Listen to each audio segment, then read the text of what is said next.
Okay, welcome to our first video on positive approaches to discipline.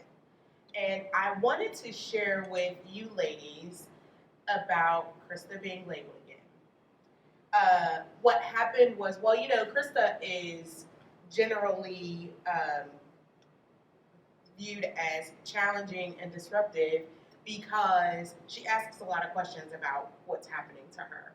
So in this particular case, she was being her usual, probably chatty self, and she was ultimately asked to leave the classroom. She was put in a classroom with another teacher. Well, that teacher gave me a call, and she was pretty upset because Krista was asking her questions about why she had been removed from the classroom. And in that conversation, the teacher was telling me that Krista was being disrespectful and confrontational. Is that why you're saying she was labeled? You had this conversation? Yes. Okay. Because she's often considered, disrespectful or confrontational when it comes to her asking questions of adults. Got it. So in your conversation, were you restorative with this teacher? Of course I was restorative. Okay. I reminded her that Krista's not, she's not really being disrespectful. That's part of her personality. That's who she is. She's very assertive, and she's just very confident. And so when she's not sure of something, she's going to ask questions. Right.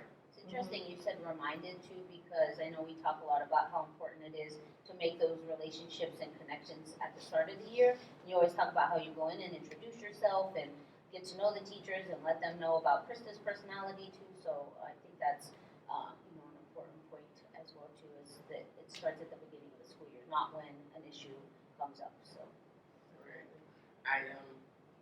That's my weak point. Making it to the school because of my work schedule is conflicting.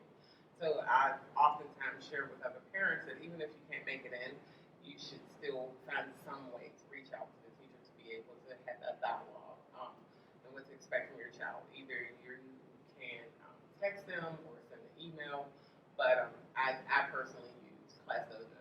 Find that more effective, and it keeps the lines of communication open. But to your point, being proactive and establishing that from the beginning, the different things about your child and what to expect. Definitely.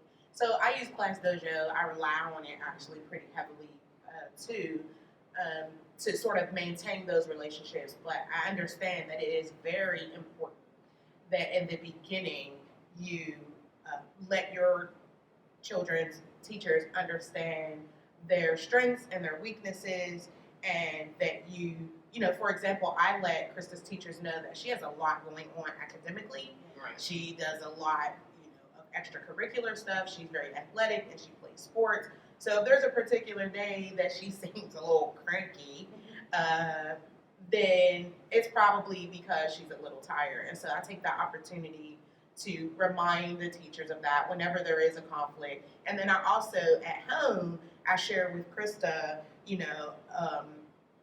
ways to manage her, not her personality, but ways to manage her thoughts and her emotions in the way that she responds to different things. So initially I start out with, well, what happened? And then that typically lets me know how she was feeling, and I'm able to help her from there. And you take the time too to get to know all of the teachers that she has. Is that now that she's older too, you have to, it's not just one teacher, you're getting to know all of them. Absolutely. On a first name basis. Right. And I ask them, it's important that I ask them to share with me when she's great also. Yeah. Don't just let me know when she's doing something that's challenging or, disrespectful, or it's something that's being taken that way. I ask them to share with me when she does something great so that we can reward her for that as well. Yeah, that sets the tone of establishing, like, I want to be restorative, so hopefully follow your lead. Yes. But the tool in this is being proactive, using effective language in the beginning, and just like an interview with an adult, if you establish, what your strengths, what your weaknesses are, if you have that conversation, then it will help get to know one another, the teacher and the student, and the parent and the teacher relationship is important as well. So what I take away from this is that the most important thing is that you should be proactive in building relationships. That's central to establishing relationships and developing community. Don't wait. Yeah. To continue this conversation and learn more about positive approaches to discipline, please join us on Thursday, April 16th at CoLab 18.